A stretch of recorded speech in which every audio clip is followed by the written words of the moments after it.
Hi, friends, and welcome to this very special session on demystifying the graduate STEM admissions experience slash process. We've got a little poll that just popped up asking if you are a student or prospective student, which is to say if you're undergrad or you're going to be a grad student, parent, counselor, or other. Other, I know, is like a problematic phrase. I mean, we are all other and all not other, I suppose. But feel free to let us know in the Q&A if one of these three don't apply to you. I'm going to just for fun, and I think I don't know. Oh, I'm not allowed to vote as a panelist. I was going to click other, but let us know who you are so we'll have a sense of that. Today, we're going to be covering a few different things. One is we're going to be talking about at the start, how do you even figure out which programs are right for you? We're going to talk about what STEM programs are looking for in applicants, what the timeline looks like for application, what do these programs look for in their statements of purpose, and how much does your personal story matter when it comes to the application process? So before we start, I'd love to just give, maybe like half a minute or so to each of our panelists to introduce themselves so you can get to know them a little bit. Maybe, Alia, we can start with you. Um, yeah, hi everyone. It's really great to be here. So I'm Alia. I did my undergraduate degree in physics, and then I went on to do my PhD at Columbia in astrophysics and AI, before I kind of left the world of academia a little bit, and transitioned over to working in quantitative finance. And now I am doing my MBA or finishing my MBA at Oxford. And at College Essay Guy, I really focus on helping students within sort of STEM. So, areas from data science to, physics. And yeah, I really love working with students in that area. I think it's, super exciting. And yeah, that's me. Awesome. All right. Hello, everyone. My name is Brene. I have my undergrad degree in chemistry, and my PhD is in biomedical sciences with an emphasis in pharmacology and toxicology from the University of New Mexico. So I have 10 years of experience in higher education as a professional worker. I was the director of undergraduate research at Kansas State University, where I helped pair students with faculty members and get them connected so that they could have those undergraduate research experiences that took them to many places. As far as my research focus, when I was in my PhD, I did DNA repair proteins, did a lot of cellular work and animal work and things like that. And I enjoy working with students and clients. I enjoy meeting new people, and I really just like being part of the process of helping individuals accomplish their goals. So glad to be here. Awesome. Thank you. And by the way, everybody, I'm going to put it the longer bios in case you're interested in the chat. So you have that. Hi everyone, my name is Hannah. I am actually still doing my PhD. I just started my sixth year, but I'm almost done with my PhD in neuroscience. I'm at the University of Pennsylvania. I'm originally from New York. I went to undergraduate at SUNY Geneseo in upstate New York. I studied biology and music, vocal performance, and then spent a couple years at the NIH just trying to kind of figure out what I wanted to do with my life before I started my PhD in 2019. Um, since then, but apart from doing science and working with mice, I've done some nonprofit work. I started a global nonprofit called Project Short that works with underrepresented students applying to graduate medical school. And I do some work with students here in Philadelphia. Um, and I really just have a deep passion for working with students. I'm actually planning to pivot out of STEM after my PhD into like college access work with high school students. So kind of a circuitous route in terms of like career, but I've really enjoyed my PhD and can't wait to kind of talk about the process. Lovely. Thanks. And Christine, I'd love to just, yeah, you go. Okay, hey everyone, and welcome. Despite winning the sixth grade science fair in my county, I did not go on to become a STEM wizard like the panelists today. Much to my parents' chagrin, I actually was drawn to the useful things like philosophy, religion, literature, and critical theory. But I am excited to be hosting this series or co-hosting with Ethan this series of webinars to help spread the word about College Essay Guy's graduate division. Since everybody knows College Essay Guy for college essays, it's not as well known that we actually do have a complete graduate division, and we work with students applying to pretty much every degree from law, med, business school to the STEM degrees that you'll hear from some of our coaches today about, to all of the more useful skills in the humanities. So Beautiful. that's it. Nice. Thanks, team. Avengers assembled. So let's start with, how do folks even figure out which programs are right for them? Hannah, maybe I'll kick it to you first. How do students know which program is right?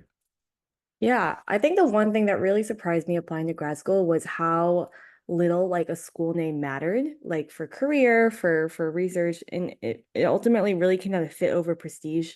And an example is as like I was really interested in studying glia, which are like a type of cell in the brain.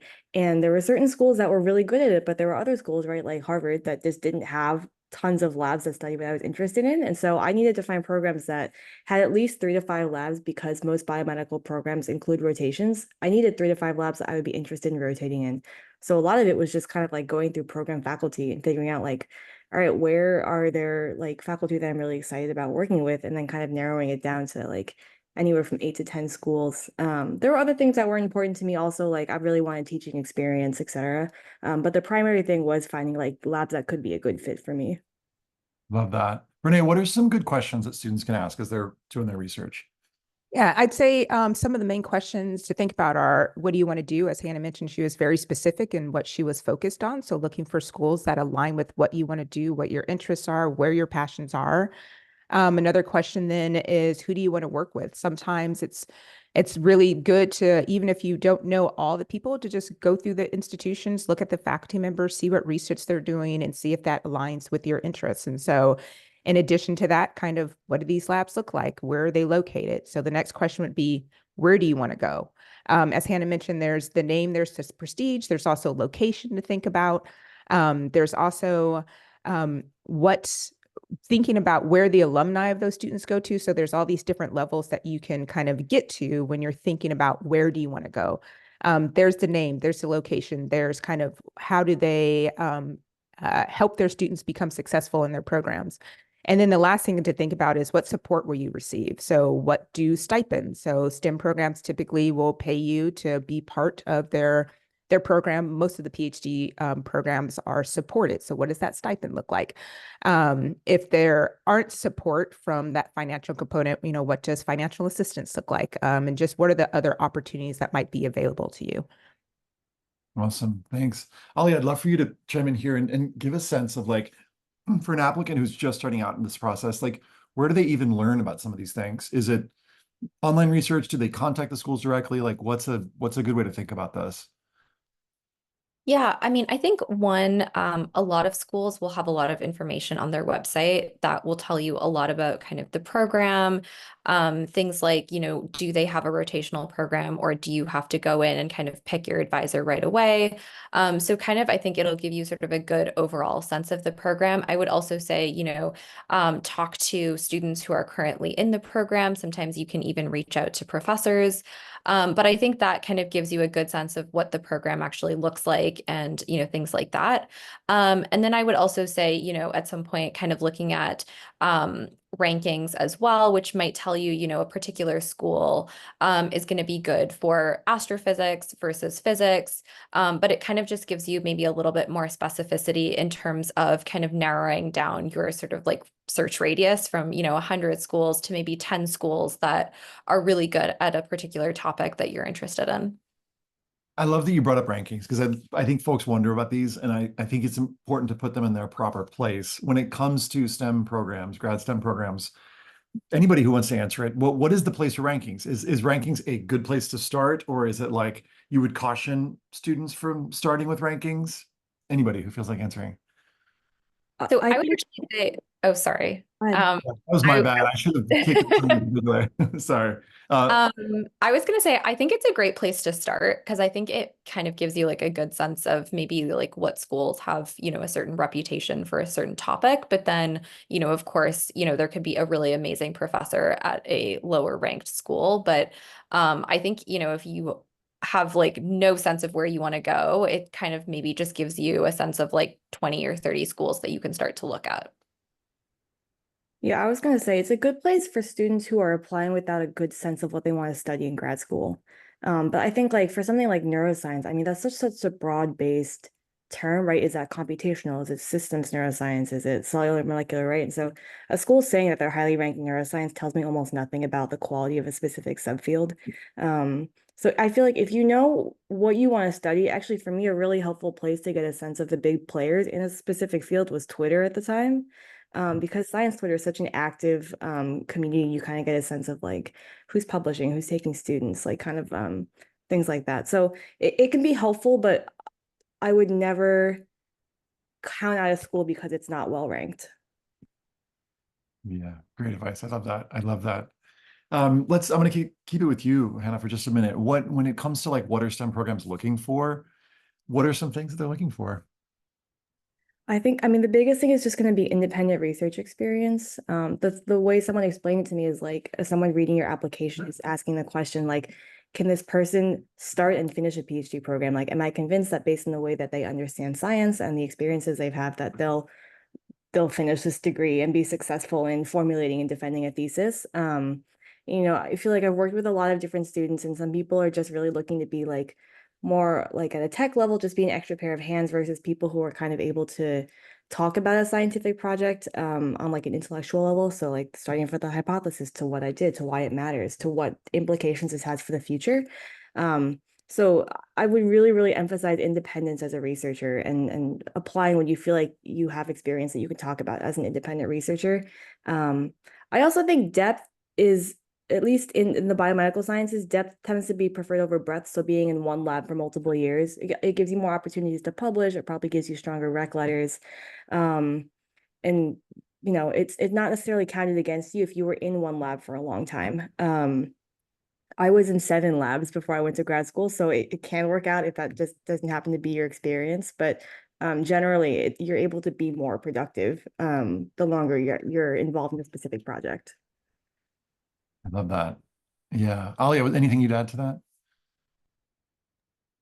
Yeah, I mean, I would pretty much agree with everything. I think I did about 1 lab a year, so I had a full year in each lab, and I had a paper from each lab as well. So I think a year kind of gave me also as a student enough of a sense of different research areas that I could then, when I applied to grad school, sort of talk enough about why I had chosen kind of the subfield that I wanted to study. And I think that was also really important. So I think, potentially staying in one lab has that disadvantage where I mean, if you like it and you love it and you can kind of, commit to it, then that's great. But if you are in one lab for 3 years and you don't know if that's exactly what you want to be doing, it's a little bit harder to kind of make the case that you know what you want to do. So I would just kind of keep that in mind as well. Love that. Let's talk a little bit about the personal statement. What is the place of, and maybe we'll keep it with you, Alia, for a minute here. What is the place of the personal statement when it comes to grad STEM applications, and how is it, different maybe from the undergrad application? Yeah, so I mean, I think like Hannah said, the important thing in sort of the overall application is really that the admissions committee wants to know that you are going to be able to kind of complete your PhD. And so I think I would say there's almost sort of 3 or 4 aspects to the sort of statement that I like to talk to students about. And I think sort of the first one is really, your research abilities. And I think that can kind of be broken down into a couple more things. So one is your ability to actually conduct research on a technical level. So, being able to do analysis, to carry out, different kinds of, lab techniques, depending on kind of, what you're applying to. So that would be sort of the first thing. But then I think equally important is also your ability to be creative, to show that you actually have a knack for coming up with research questions and kind of looking at patterns and seeing things that other people don't see. And I think also just kind of being able to say, how resilient are you to failure? Because of course, in a PhD, you're doing a project for a long time and there's going to be a lot of failures. So I think, kind of in terms of kind of soft skills, I would say that's something that a lot of admissions committees are looking for in addition to sort of those kind of more rigorous research techniques. And then I would also say part of it is also going to be showing that you have sort of this long-term kind of committed passion to science and whatever kind of field field it is that you're going into. And that doesn't necessarily have to be that you knew from day one of college what you were going to do, but I think your statement can kind of show an evolution. Maybe you started off in computational physics and you didn't like it, and so you kind of, the next year ended up working in sort of a wet lab and you enjoyed that more. And if you can kind of talk a little bit about that transition and what you liked more about working in the second lab, I think that also shows sort of an ability to kind of be self-aware and understand yourself enough to know why you love something, which is a really, I think important point when someone is about to take you on to do something and commit to something for 5 years. So that's, I think, another thing. And then I think the third thing is really just, academic ability and sort of intellectual ability, which I think is a little bit more cut and dry. Love that. Thank you. Renee, anything you would add to that in terms of like, what these schools are looking for in a statement of purpose? Yeah, I think as it's been mentioned a couple of times, they're looking for students that can start and complete a project, right, over multiple years. So I also think bringing in transferable skills. So you want to show your academic and your science rigor and ability. But, if you were the president, vice president of a student organization, that takes a lot, right? Start to finish, and being in a role of leadership and being able to organize folks and communicate with folks. So there are a lot of transferable skills that I think you can speak to that lead into being a successful scientist, STEM person, engineer, or whatnot. And I think sometimes some of those skills can be disregarded, and it's all about how you bring them to the table and how you talk about them and how they make up kind of who you are holistically. And so I'd say also, if there are things like that you can also bring into your personal statement that align with what you're doing scientifically, and show your depth in different areas as well, that can be beneficial. Mm-hmm. One thing we talk about at college essay guy around like the undergraduate personal statement is like showing your personality and vulnerability. To what extent is that, let me say, I'll ask it in two ways. To what extent is that important, and to what extent is that necessary, and to what extent is that even like on the other end of it, like kind of gets in the way? I guess how important is personality / vulnerability in these? I saw you smile, Hannah, so maybe I'm going to tag you on this one. I mean, I think that there's kind of an understanding of people who have gone through grad school that grad school is hard. And so you don't need to, the essay is not going to be centered around just your personal story. But like, I think it's important to acknowledge that you've encountered some of the common struggles of doing research, which is just that things don't work and you're wrong and things take a long time. So I think like demonstrating those kinds of the way that you handle those things is important. And is it okay if I touch a bit more just on personal, like putting Please. your personal experiences in Yeah, general? please. Okay. I mean, I don't think everyone has necessarily a personal connection to the research they're doing. I think that there are some people for whom science is just really cool because it is really cool and there's kind of that spark. But I would say, like, if there is a personal reason that has really led and shaped your journey to the PhD, I would 100% put that in. I found for some reason that a lot of people in neuroscience have personal ties to neuroscience. For me, it was like mental illness in my family, and I talked about that very openly because it was a big influence. I know I have other friends who have family histories of like addiction, and it's led them to study addiction and habit. So I think that it's not a bad thing to have a personal story and to want to tie that in. I don't think that it's going to make it or break it as much as like a med school or, like you said, like a college essay, but it definitely like makes an essay more interesting to read as well. Yeah, speaking of which, in case for anybody who missed the intro, Brene is the director of undergraduate research and creative inquiry at Kansas State, so creative inquiry, let's talk about that for just a second. What does creativity look like? What is the good version of creativity in, one of these statements of purpose, Brene? And where's the version of creativity that might be sort of like go astray and tell the reader less about what kind of candidate they're going to be? Well, I think it goes back to Hannah, but like making sure that the statement that you're writing is kind of concise and still focused with where you want to be in your overall story, right? So there's a reason, hopefully, that you're going to grad school and you are presenting that in a clear and concise way. And so you want to make sure that your creativity aligns with that, right? So being able to be clear about what you experience, why that experience is important, and then how that all ties to this kind of big story that you are telling in a way that can bring your personality to the surface. To me, I always think about any kind of writing personal statement, it's a reflection of kind of who you are, right? And being able to put a little bit of yourself, which oftentimes can be creative. I know sometimes the scientists are like, oh, it's science. That's why it's kind of some people might shy against that. I think it's all depends on how you're choosing to weave that into your larger sense of who you are, your story, and what you're doing and why. Yeah. Yeah.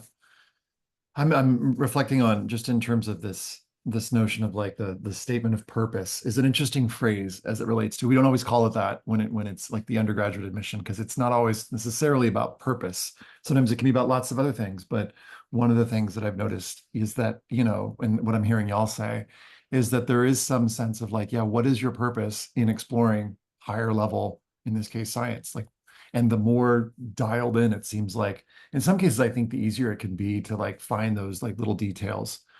Sometimes when it's a little bit more open-ended, it can be harder, I found. It seems to sort of figure out what the thing is. So it seems like researching and getting a sense of the thing that you want to study seems to be really important. And you mentioned this already, Hannah, but I'd love to just anybody to answer this one. You know, how do you figure out, how do you drill in and figure out for example, you mentioned, Hannah, neuroscience. Like, how do I know what kind of neuroscience that I'm interested in? I wonder if any of you could give examples of like either a way that you figured it out for yourself or maybe help a student figure it out for themselves in terms of the specific thing that they were looking for or that you were looking for and how that ended up influencing the writing part of the application. I can jump off. I think Oh, for me personally, it's experience. So my undergrad was in chemistry, and I rotated in 2 chemistry labs throughout my undergraduate, and they were pretty late in the game. And so I thought like chemistry is great. I love it, good at it, jazzed about it. And then I did work in an analytical lab and an inorganic lab, and I did the research. And I was like, oh, I do not want to study this in graduate school. This is not what I expected it to be. It was not my jam. And so I really had to think about when in my other classes, what got me engaged, what got me excited. Like I to this day enjoy chemistry, but higher level chemistry, I couldn't see myself there. And really biochemistry, molecular biology and cellular biology was where I got excited, and I could see myself really digging into a question. I liked the things that they were asking and how they were approaching it. And so having that experience is really important for me to really identify like, yes, this is something that I can see myself doing long term. And I really get excited about that. And I can see myself doing this for days on end, hours in a lab type of thing. So mhm. How did that, I'm curious if, Renee, how does that for you, or how has that influenced the actual writing of and here's why I want to study the thing I want to study? Because I can imagine that it's like, I heart science is probably how a lot of essays begin. And I remember when I was a kid and playing around with this and that, like, how can knowing more specifically what you want to study influence or impact the writing that you do for the application?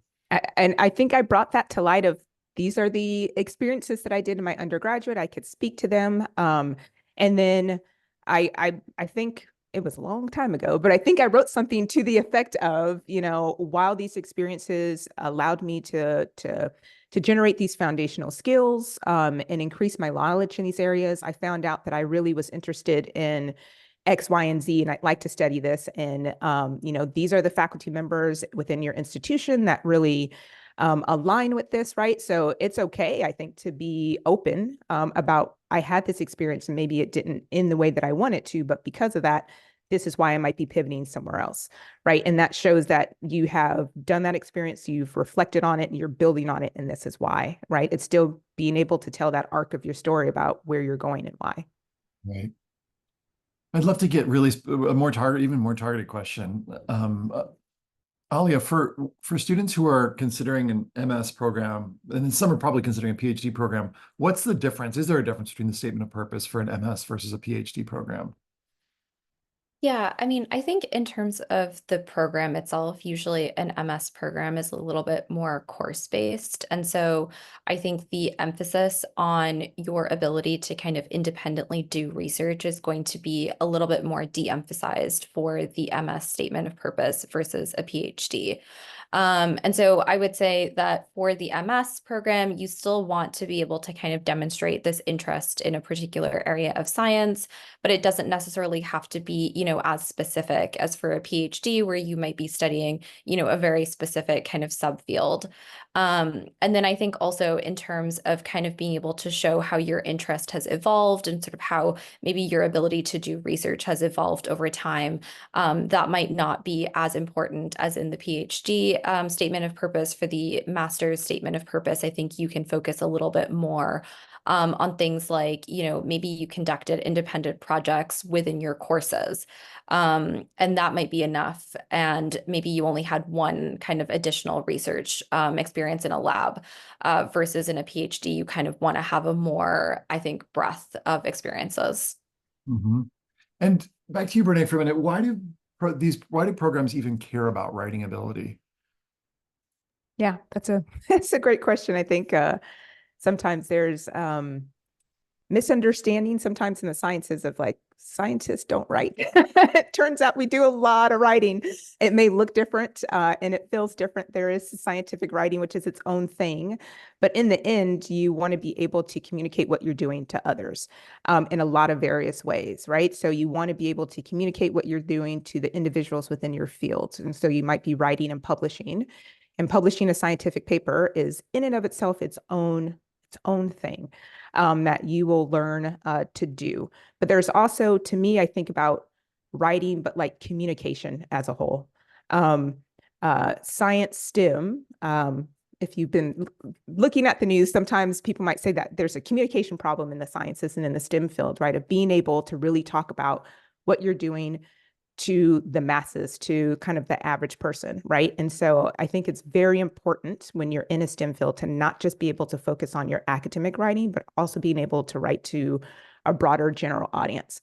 That's important because oftentimes you might be writing grants, and even though those grants go to these big federal institutions like the National Science Foundation or the National Institutes of Health, they still always want to be able to have that science communicated in a way that, say, the average person can understand, because their money comes from a lot of different areas, right? And so writing and communicating is essential to telling your story to all of these different groups of individuals and people. And so if you can have a good foundation in writing, that's only going to take you further in your graduate program. Thank you for that. I'm curious, Hannah, if you imagine that a student has tried to create a draft and they've put it together and it basically sounds like a resume rehash, and they're just like, oh my gosh, this is just all the stuff that I've done. Like, what advice would you give to somebody who's in that boat, as it were? Yeah, it's definitely super easy to fall into that trap, especially when the essay's asking you like why you want to get a PhD.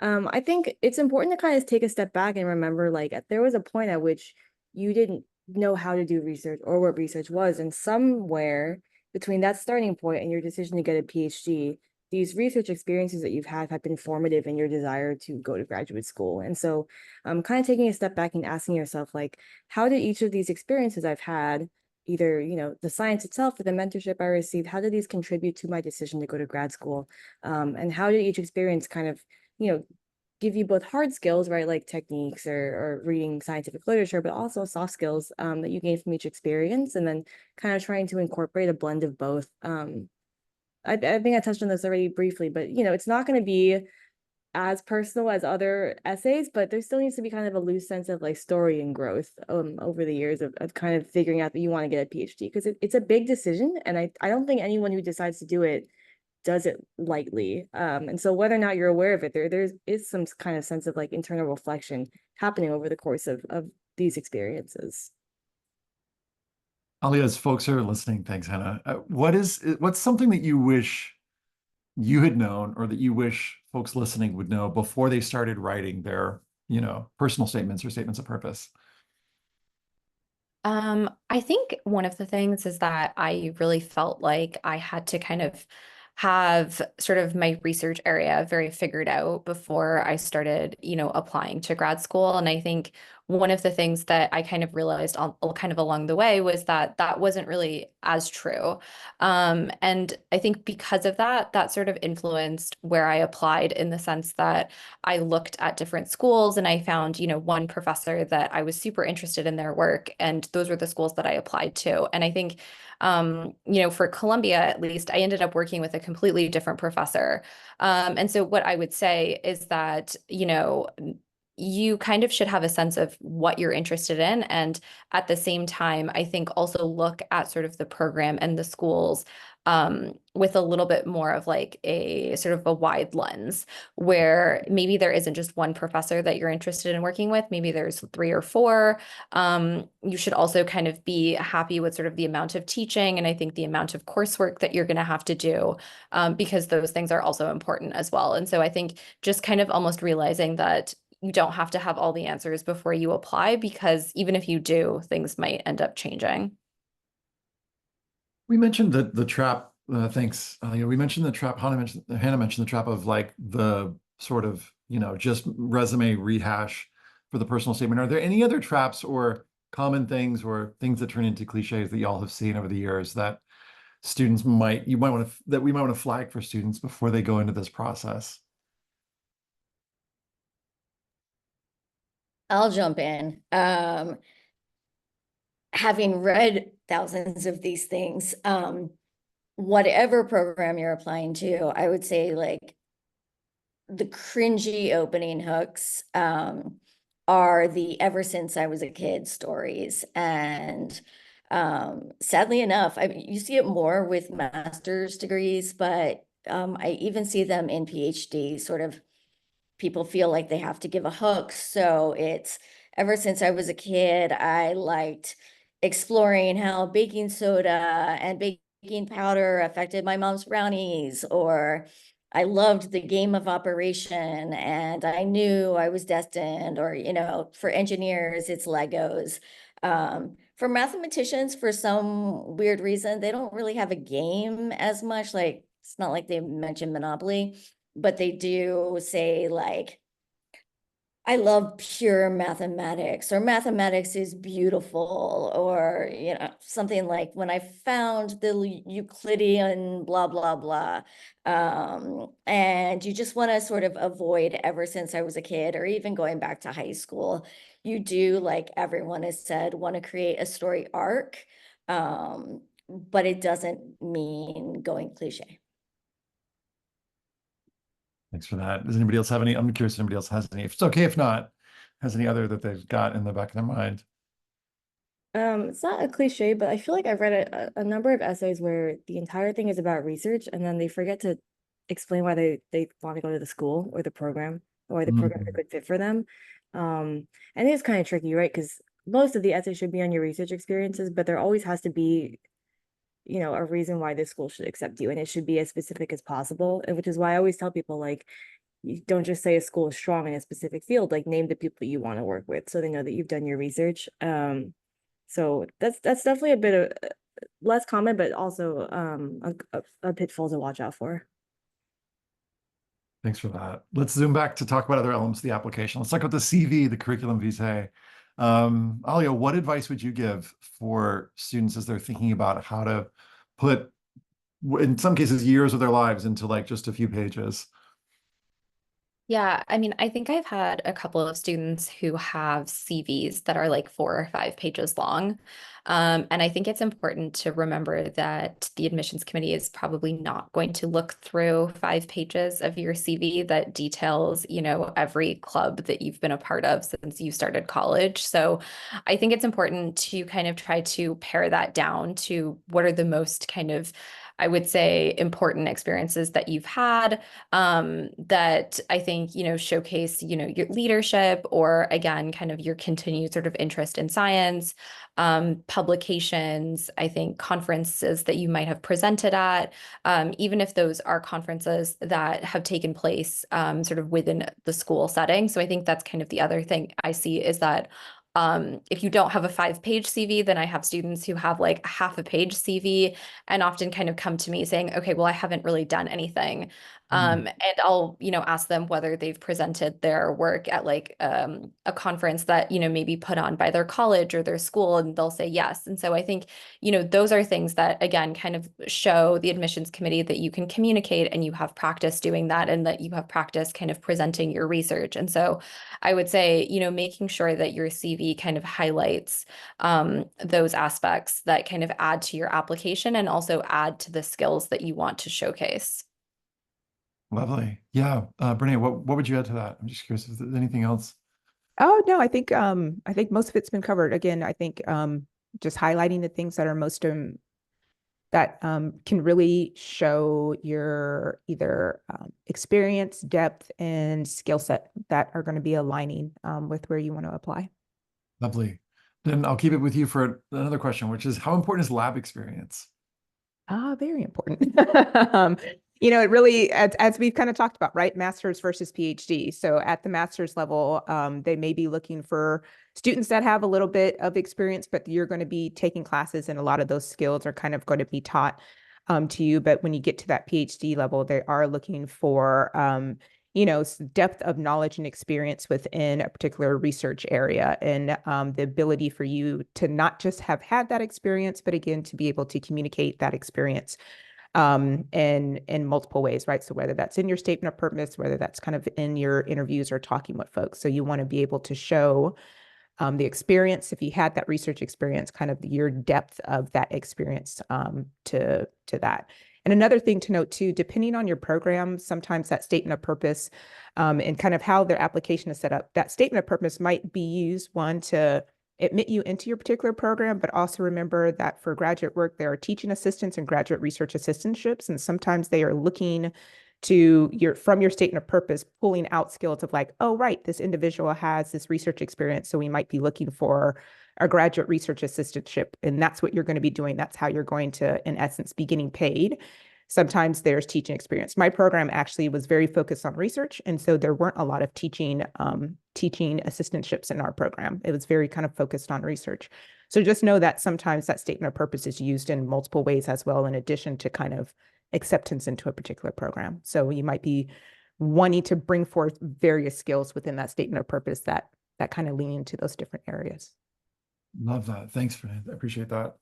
Hannah, what would you say to students who are considering taking a gap year and getting some industry experience first?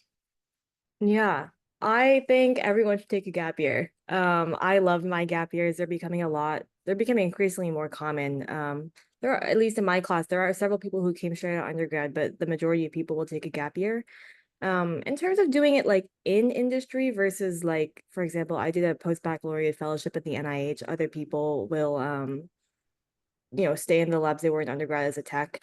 I don't think it matters whether you're in industry or you're a research associate, as long as you're getting that experience. My understanding is that an admissions committee looks like the title itself doesn't really matter. So if you want to get industry experience and kind of understand what that's like first before you start the PhD, I think it's great. I know people who actually did 6 or 7 years in industry before realizing like there are things I want to do that require a PhD. But staying in the lab is also a really great option. Lovely. Christine, is there anything you'd add to that? Thanks, Hannah. Yeah, I would just say that the additional benefit of taking a gap year is that it gives you a little bit more luxurious time to find the best programs for you, to find that fit, to find those labs and the professors. And if you are an ambitious senior in college and you're also preparing for the GREs or writing a thesis or doing lab work, you might not be able to cast as wide of a net as you're looking in depth into the programs. So that's an added benefit, because the closer the fit, the higher your chances. Thanks for that. Alia, I'm curious what your take is on contacting professors that the student's interested in before they apply. First of all, I'm curious, like, should students do it kind of in a general sense? And second, if they think they should do it, what's any tips on reaching out to professors? Yeah, I mean, I think it's very program specific as to whether a individual professor is going to be able to necessarily, give you an advantage or kind of say that they want to take you on. But from many of the programs that I applied to, that was the case. And so I did actually write to professors who then put in a word with the admissions committee for me to say that they wanted to take me on as a student. So I would say it's hard to know from the outside looking in what, schools that have that system and which don't. So you can just err on the safe side, I would say, and, go ahead and just reach out to professors. But I would say, one of the things that I would highly suggest is don't write a form letter to professors saying that you want to talk to them. If you're going to actually reach out to them, then take the time to understand, what is kind of their current research, what papers have they published recently, what are they working on, why does it interest you? And I would actually suggest putting that into the email to say that, maybe you read this recent paper of theirs and were really interested in, this question, or, the paper kind of made you think about something, so that they know that your interest in their research is genuine. And then I think at that point, even if the professor doesn't have necessarily the ability to kind of sway the admissions committee in your favor, you've potentially also made a contact for the future, because if you're in a research area, there are probably only like 20 professors who are actually within that, subfield that you're interested in. So it's a good contact for the future, regardless of kind of what happens on the admissions front. But I think that to be able to kind of successfully pull that off, it's important that you have actually spent the time researching kind of what the professor is actually working on right at this moment in time. Beautiful. Love that. Thanks, Alia. Brene, what would you say to students who are wondering, should I do a master's first and then a PhD, or do I just go straight to a PhD? Yeah, I think the reflection part comes into thinking about your long-term goals and what you want to do, right? So the master's and the PhD are going to open up different opportunities. I think if you're finishing up your undergrad and you're really not sure kind of where you want to go, what your long-term goals are, then a master's is a really good first step to see if you like research, see if you like a research area, see if that's something that you want to continue on for additional years. And depending on your STEM field, there are plenty of opportunities at the master's level, and to really make a difference depending on where you're, make a good salary. All of those things can happen at that level. The PhD opens up just different doors and opportunities. And so, and just realizing that there's, additional work and additional things that need to go on beyond your master's to PhD. So I think it's up to that student to really be thinking about long-term goals, and kind of where you see yourself, and then learning and talking to people to figure out, what level of degree do I need to kind of be in these different spaces, and doing a little bit of research and homework there. Lovely. Thanks for that. Hannah, do you have anything that you'd add to that, or do you sort of agree with the general sense? I think what she said was perfect. Beautiful. So I'd love to just hear from each of you. Maybe we'll start with Alia, then go Brene, then go Hannah. What's one thing that you wish you'd done differently, or you wish someone had told you when you applied? And actually, Christine, maybe you can do one fourth. So one thing that you wished you had done differently? I feel like this is a hard one. I actually kind of wish that I had applied to like more schools, kind of because of what I talked about earlier, where instead of kind of just looking at schools where there was one professor I was super interested in, maybe kind of applying to more schools where there were professors where, I wasn't sure if I would be interested in their research, because I think, as I said, my research interests ended up changing sort of, halfway through my program. And so I think just kind of giving myself that opportunity, I might have at that point had more professors within my department that I could have worked with. For me, it's not what I would have done differently, but something that I learned over the course of my graduate work. So I ended up in an amazing lab/research environment. And so I always encourage students to, yes, you want to be focused on the individuals, the PI, the faculty members that you're going to be working with, but you also want to do a little extra digging into what that research environment looks like, because you're going to be spending a lot of time in your lab. And if you're in a PhD program, that's years and years of time. And so you want to have a sense of, how collegial are these individuals? What is this environment like? Because you're going to be spending a lot of time there. I had a really great experience and over the course of my graduate work, realized that the experience that I had isn't always typical. And so the more that you can learn about not just the program, but the actual environment you're going to be working in can be very advantageous to your overall success. I actually wish that I had applied to fewer schools. For context, though, I'd come off of a med school cycle, which is like a whole other story. But right, when you apply to med school, you apply to like anywhere between 30 and 100 schools. And so coming to the PhD, I think I had kind of the same mindset, which is like cast a wide net. But I think like when you do that, you're just not being specific or intentional about kind of choosing where you wanted to apply to. I mean, I wound up applying to I think 14 schools, and I wish I'd applied to like 8 to 10. And I think it would have forced me to really think seriously about like questions we talked about before, which is like, where do I want to live? Like, am I just applying somewhere for the sake of applying somewhere because it has a good name? So I wish I'd kind of taken more time to narrow down that list. And yeah, I would say this sort of picks up on what Brene said, but I wish I had reached out to more of the current PhD students to ask them about the collegial climate, how collaborative the students were with one another, as well as how much time the professors were giving to them, and how much mentorship they were receiving.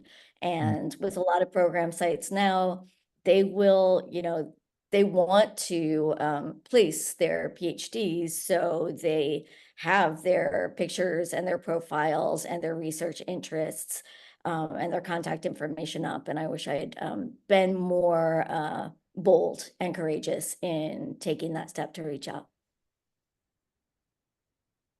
We're going to shift in a couple minutes to, y'all are sending some great questions in the Q&A. I'd love to, there's one question that came in that's, what to do if students aren't sure of their major or what careers they want to choose. How will you help these students? And I wonder if, Christine, you could say a little bit about that and share just a little bit about how College Essay Guy works with students in the sort of graduate application process. And then we'll shift to answering all of y'all's questions. We've got about 10 in here, which is great. Sure, I'd be happy to take that. Yeah, so everyone who comes to us is kind of at a different phase of life. Some people,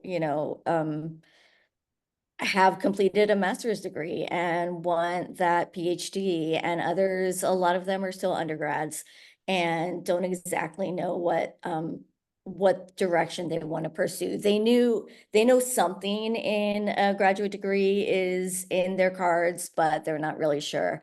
So with each person, we kind of tailor a different program. We start off by just doing some serious intake through some brainstorming activities designed to either explore stuff that might turn up in the statement of purpose, or just see if this degree in this field really resonates with you, because you don't want to waste a lot of money. You don't want to waste years of your life or money or time only to discover like, oh, I wish I had gone into this other field. So we have all kinds of mentoring services that help you confirm the degree you want. And then after we know that, we do everything from helping you create that list. Again, like paying attention to rankings, but not in a religious sense, finding the right fit for you. And then putting together the whole application from the CV to the statement of purpose, to everything in between. Lovely, thanks. And we'll share a We link don't have a cookie cutter fit, we just kind of like listen to you, what you want, and then we help you go about it in an organized and thorough fashion. Lovely, thanks. We'll share a link to that for anybody who's interested. Thanks for Christine for that. Let's answer some of the questions that y'all have come in with. There's a specific one here for you, Alia, that's asking about the MBA. Can you talk a little bit about the statement of purpose of the PhD and for when you applied to the MBA program and how you thought about doing a PhD versus an MBA? Yeah, so I think for me, the PhD was a little bit, I mean, I was also in very different stages of my life. I think I really loved research. And when I graduated from college, I felt like, I wanted to really gain a deeper understanding of astrophysics. And so that was why I applied to the kind of the PhD program. And then once I had graduated from my PhD program and was actually working in venture capital, where I was evaluating a lot of science-based companies for investment, I felt like there was sort of this missing piece of my knowledge, and a lot of my coworkers had MBAs and PhDs themselves, and so that was kind of the motivation for applying to the MBA program. And so I would say, and I think there was a second half of that question. So I think around the statement of purpose. Yeah, yeah, and just how you thought about doing a PhD versus MBA, and then talk about the statement of purpose and when you applied to PhD or MBA programs. Yeah, so I applied to the MBA after I had graduated from my PhD and I had been working for a couple of years. And then I think in terms of kind of the statement of purpose and sort of the differences, I would say the PhD statement of purpose for me was really focused on kind of the research that I had done and why I wanted to continue doing research. And, I think basically all the things that we've talked about in terms of sort of the PhD statement of purpose. And then the MBA statement of purpose was a little bit different in terms of the fact that I was talking a little bit more about sort of the, I think, work experience that I had had, and how that kind of, sort of tied into my future goals, and sort of how the MBA would sort of help fill in the things that I didn't know so that I could achieve those goals. So I would say in some senses, it was a little bit similar in that I was talking about experiences that I had had for both, and kind of how that related A, to the program that I wanted to do, and B, to what I wanted to do after the program. But of course, for the MBA, the types of experiences that I was talking about was very different. Thanks for that. Someone's asking about timeline for contacting professors and students. Is it summer before? Is it fall before? The rest of the question says, trying to find balance between finding if professors taking students, being sure I'm certain of my interests, and not bothering them too much early over the summer. So maybe someone, whoever feels like it, could speak to like, what's a good timeline for, contacting professors and students, and also maybe a zoom back of sort of thinking about an ideal timeline for the whole, the arc of the application process.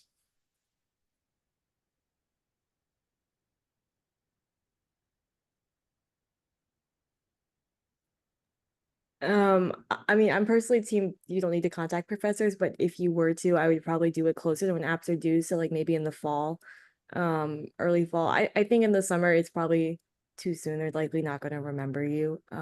This is probably more subfield specific. I think in like biological sciences, it doesn't really make a difference to contact professors or not, but I would do it in the fall, or then maybe again, right? If you get an interview before you go to that interview, if you want to reach out again, say, hey, I'm coming, I'd love to meet with you, etc.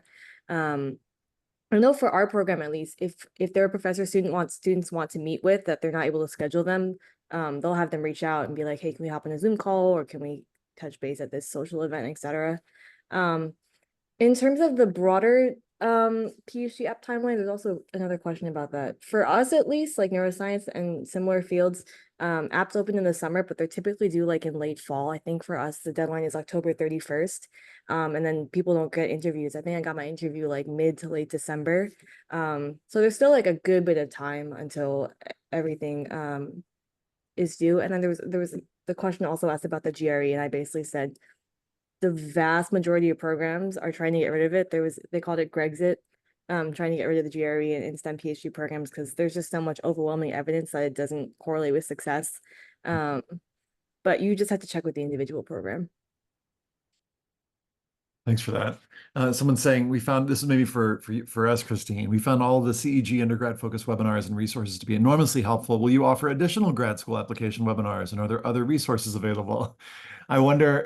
The first one is just like sort of like, I think, positive feedback for us. Like, great, we will do more of these. And then the second one, will you speak a little bit, Christine, to some of the other resources that are available in terms of grad school applications that folks can check out, and maybe give them things that they can Google that they can find on the CEG website?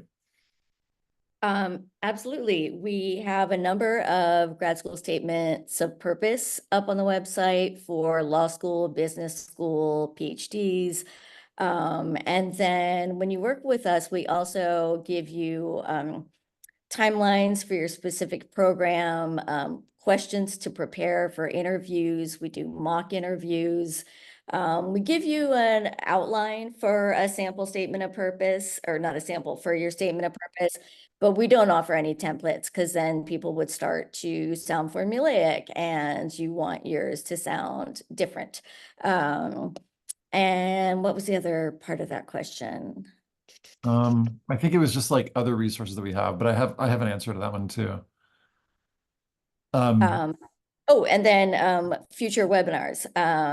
We are planning an upcoming webinar on MBAs and other business school related degrees, Masters of Finance, Masters of Accounting, of Marketing, of Management, as well as one on med school programs. And then, believe it or not, we're gonna offer one on grad schools in the humanities and social sciences, even if we only have one registrant. We also have, for those who are interested, and this is a new thing that we're doing at CEG. If you go to our homepage, I'm just going to flash this up real quick. You'll see this little underneath, like this picture of me from like 10 years ago. You'll see this have a college application question, and there's a little AI bot that we've been testing out, and it's pretty useful. And I typed in just now, what resources do you have for grad school applications? And you'll see the links to like a couple different blog posts that we have and different application components.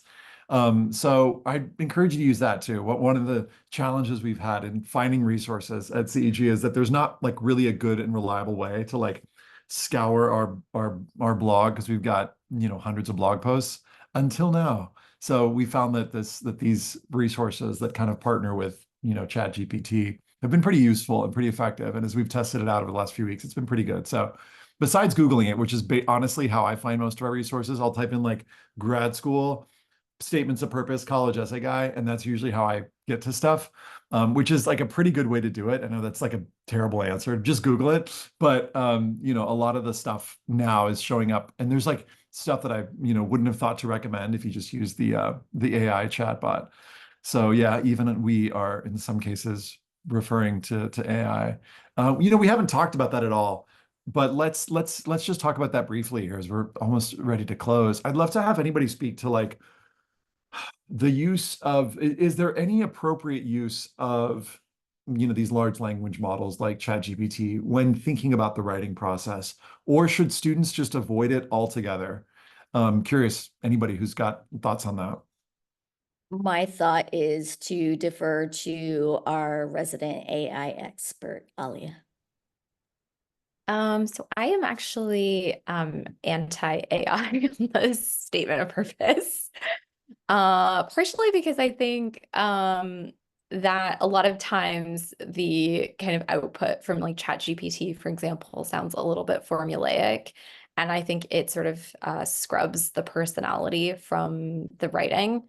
So I think, I'm not against using it for grammar and things like that. And I myself have done that and, just did that on my paper that I handed in. But I think that in terms of content and organization and really kind of most of the essay, I would say to do it yourself, because I think you're also trying to present who you are as a person, and, an AI just can't do that for you. And then, maybe at the end you can kind of run it through ChatGPT to say, like, revise this. And I actually find in a lot of cases that the revisions are not things that I like. But I do think it kind of gives you that sort of option to polish up a few things grammatically, or, just in terms of syntax and things like that. Thanks for that. I'd love to close with one final tip from each person. It could be a do or a don't. It could be words of encouragement, or, I don't know, selective discouragement if you feel like there's something to selectively discourage in this process. But let's go in reverse order this time. We'll go Hannah, Christine, Brene, and then Alia. Oh, okay. I know I put you on the spot, Hannah. My bad. It's like, oh my gosh. You know what? Pause for a second. Actually, let me not determine the order. Let's just, whoever's got the thing, say the thing, and then someone else can go. I'll go. I will say, Yeah, go okay. I will say start earlier than you planned to. You'll need that extra time. And one don't reach out to professors until you know why you're reaching out to them. I would say just keep in mind, as we mentioned, to just kind of approach the process holistically and be thinking of all the different components if you can, right? So the school, the professor, the lab environment, all of the things you want to at least have thought up, and then think about how you want to kind of rank those in your own kind of for your own personal reasons. But hopefully you've been thinking about all of the various components as you're making that decision. Yeah, kind of on the same boat. This isn't what I originally was going to say, but I just think like cast a wide net when you're looking at schools. Not to contradict my point to apply to fewer schools, but like look for schools you might not have thought about earlier. I think that I wound up really connecting with some wonderful people at like there's a school called OHSU in Portland, Oregon that's wonderful. And so, don't discount a school just because you're like, I've never heard of it or my mom's never heard of it. There are really wonderful labs out there and great opportunities to grow. Yeah, and then I was going to say I usually have two types of students. So one is a student who puts into their statement of purpose every single detail about their research. And the other type of student is a student who puts in no detail at all and kind of just assumes that they might write like about sort of the research, but they don't actually write about what they've done. So I would say don't do either of those things, and try to kind of find a balance between giving the reader enough information to kind of put your research in context, but more importantly, give them enough information about what you as an individual actually contributed to the project versus just what the project was in general. Lovely. Oh yeah, Hannah, I keep calling you Hannah because Hannah works with us on our team. Sorry, Hannah, Renee, and Christine. Thanks y'all so much. If y'all have more questions, please feel free to reach out to us. I just put the link in the chat. I'll put it there again. That's to learn more about the grad school coaching and then to set up a chat with Christine if you're interested in potentially working with us. Yeah, we'd love to hear from you, and we will figure out, yeah, what the next resources are that we're going to create. We are definitely in the process of creating more stuff around grad school. So stay tuned and stay on the email list if you're not on it already. And we'll have more coming very soon. Thanks all. Thanks for being here. And thanks to our panelists for just being awesome and giving tons of content and valuable advice in an hour. Appreciate y'all. Thanks, everyone. Thank you.